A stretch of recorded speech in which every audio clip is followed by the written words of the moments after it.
Day 3 अतिशय महत्त्वाचा आहे, कारण पहिल्या 2 दिवसात आपण भीती घालवली आणि छोटे शब्द शिकलो. आता वेळ आहे स्मॉल टॉक किंवा प्रश्न विचारण्याची.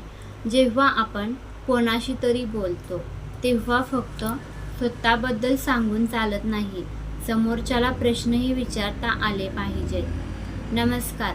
डे 2 मध्ये तुम्ही तुमचं डेली रुटीन सांगायला शिकलात, पण विचार करा, जर कोणी तुमच्यासमोर आलं तर तुम्ही फक्त स्वतःबद्दलच बोलत राहणार का?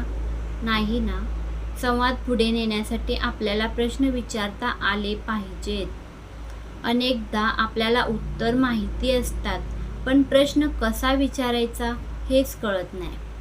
आज आपण शिकणार आहोत द WH फॅमिली, ज्यामुळे तुम्ही कोणाशीही गप्पा मारू शकता. WH फॅमिलीमध्ये इंग्लिशमध्ये 5 मुख्य शब्द आहेत जे प्रश्न विचारण्यासाठी वापरले जातात. आज आपण ते अगदी सोप्या पद्धतीने शिकूयात. फर्स्ट, फाट. फाट मीन्स काय? What is your name. What do you do? Where. कुठे? वेअर मीन्स कुठे.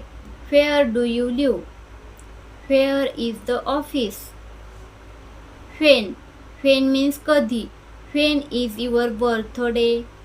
When do you go to sleep? Why. Why means का. Why are you late? Why are you learning English? Who. Who means कोण. Who is your best friend? Who is your teacher? चला आता एक game खेळूया.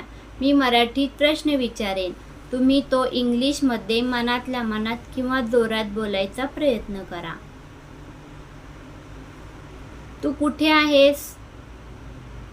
याचं उत्तर तुमचं असणार where are you. तू काय करतोयस?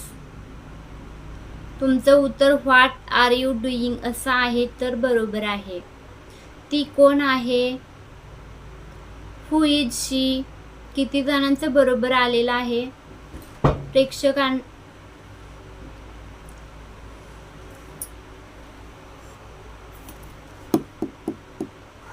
या 5 शब्दांशिवाय एक अजून महत्त्वाचा शब्द आहे, तो म्हणजे हाऊ. हाऊ मीन्स कसे. How are you? तू कशी आहेस? तू कसा आहेस? How was your day? तुझा आजचा दिवस कसा होता?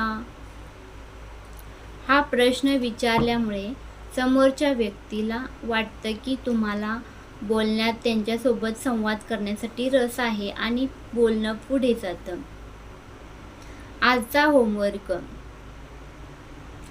कॉमेंट सेक्शनमध्ये मला कोणताही एक इंग्लिशमध्ये प्रश्न विचारून दाखवा. मी प्रत्येकाच्या प्रश्नाला उत्तर देण्याचा प्रयत्न करेन.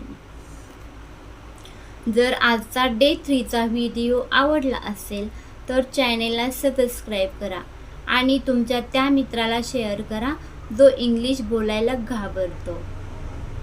डे 4 मध्ये म्हणजे उद्या आपण शिकणार आहोत लोकांशी गप्पा कशा सुरू करायच्या.